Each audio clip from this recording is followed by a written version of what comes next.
Friday the 13th, Part 3.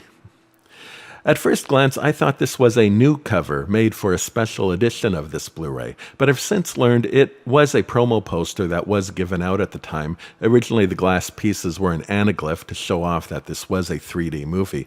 Now, the actual movie poster that you would have seen in front of the theater in 1982 is on the inside, and it's of a style that was used in the first two Friday the 13th movies. Now, I might be wrong, so maybe someone can confirm for me, but I think the 3D version can only be purchased as part of the box set. All standalone copies I've been able to find only give an anaglyph version and not the true full-color 3D TV edition. Now, Friday the 13th wasn't an original idea. There was a trend of these killer-in-the-neighborhood films, apparently started a decade earlier by a couple of Christmas-themed murder movies, of all things, which then inspired Halloween, which gave birth to the slasher genre. Now, by part 3 of Friday the 13th, they were out of ideas. They knew they were just retreading the same old ground and assumed it would be the last movie. In fact, a water scene at the end of this movie was meant as a bookend to a shot from the first movie. This general lack of enthusiasm in this project is why it is in 3D. Comin' At Ya was a big hit a couple of years earlier, and a few other 3D releases didn't do too bad either, so they thought it might help people overlook the repeated format. Also, the studio president happened to be a big fan of 3D, and for years prior would talk whimsically about returning the format to the industry. When this came across his table, he called up old friends to work on the technical side of it. That is to say, they took it seriously. And indeed, from interviews, it sounds to me like they didn't really give a damn about anything other than the 3D. Never acted before? No problem. Don't like your script lines? Fine. Say whatever. But we're doing 35 takes until we get the shot right for 3D. And right it was. It is an eye-popping experience. Notice how they shift the focus to force attention to the pop-outs. One reason why I dislike movies that do a lot of these is I find my eye can't decide whether to look at the pop-out or the background, so I find myself straining to take it all in. But with careful focus pulling, you instinctively ignore the background and allow yourself to experience the moment as intended. And they do this with every significant pop-out, which happened very quickly, so that focus puller had to be on his game to do this. Remember, this is on film, and the focus puller did not have a monitor to reference. He had to adjust based on how far he saw something was from the camera. And then the camera guy, the only person who would be looking in the viewer, could tell him if it was good. It's not difficult to imagine why they had to do this take after take after take.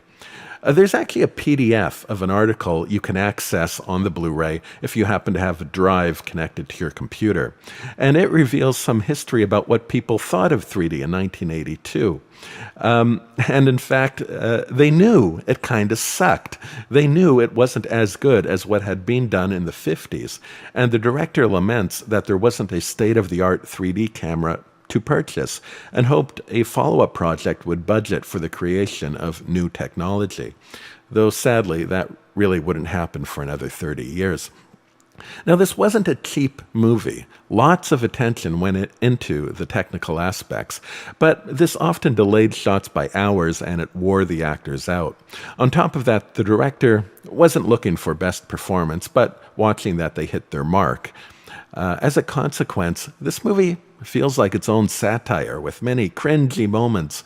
Now, there are creepy ideas that largely centers around this barn of death, becoming something of a spider web that people innocently wander into but never return. I love this window shot. Notice how they center the guy in the distance and make the entire window become the pop-out. Normally, it would be that window would be given a neutral position and the outside would go inside the screen. Even when you come across a relatively shallow shot, don't let my wiggle previews deceive you. Things may stay in the same spot, but the objects are changing perspective and shape, and this is interpreted as a rich and nuanced tapestry in the mind. 3D did its job. This movie was a huge hit in 1982. It did better than such movies as Blade Runner, Tron, Fast Times at Ridgemont High, The Road Warrior, and Eddie Murphy's first movie, 48 Hours. And without 3D, you could say there would probably have been no Jason legacy. Now, there isn't a clear answer as to who exactly came up with the idea to give Jason a hockey mask. One of the actors who played a bit role as a cop was also part of the production staff, and one story goes that he brought it around just to goof around with, much like how it is introduced in the movie. And they decided to use it. Another more common story is that there was a hockey fan in the room during an early lighting test who happened to have his bag nearby and offered it up. The director liked it, and a version was made up to fit the actor. In the commentary, which included many of the actors, including the guy who played Jason, no one remembered or where it came from, only that it was handmade by the effects team, and they made 3 of them, one of which was oversized.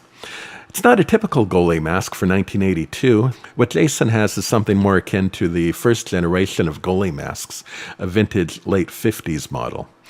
I do know the mask gets destroyed in Part 7, and Part 8 begins with him conveniently finding the same model on a boat in a lake, exactly where you'd expect to find hockey gear.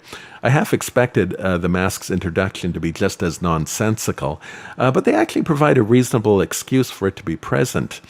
As it happens, Jason is given his crown by his biggest fan. The movie creates a role that feels like an homage to the biggest fans of the slasher genre. He reads Fangoria magazine and is the odd man out.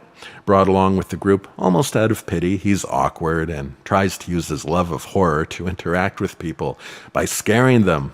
And he brings along prop knives and multiple masks for this purpose.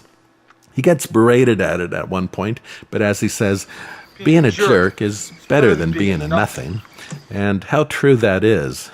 Using gangs as an example, Anthony Robbins would often point out that a kid's sense of value goes from 0 to 100 when he's holding a gun. It may be a negative 100, but the idea of 0 is impossible to live with.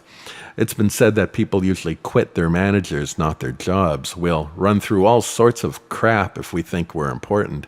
Napoleon recognized this and invented the idea of giving medals to his troops. There's no atrocity a person won't commit if they connect it with value. They might even start doing 3D reviews.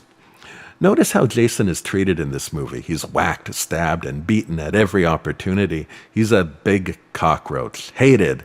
But he's not nothing. He's getting attention. And it's tempting to say that this is just some kind of value porn for a sick generation, but it hasn't changed. There are fewer people who know what it's like to be in the dark woods nowadays, but they do know what it's like to look at a screen and press the buttons. Today, the Matrix is the monster, sometimes a supernatural Matrix. As with Saw, somebody wants to play a game. The killer in the woods is now a troll on Twitter, which it's better than being nothing. I once knew a guy who got axed in the face. Had a scar you could stick your finger into. Took 10 years, but it healed up pretty good to a hairline crack. He died this year, one of those sudden deaths that aren't happening. He could survive an axe, but he couldn't survive an injection.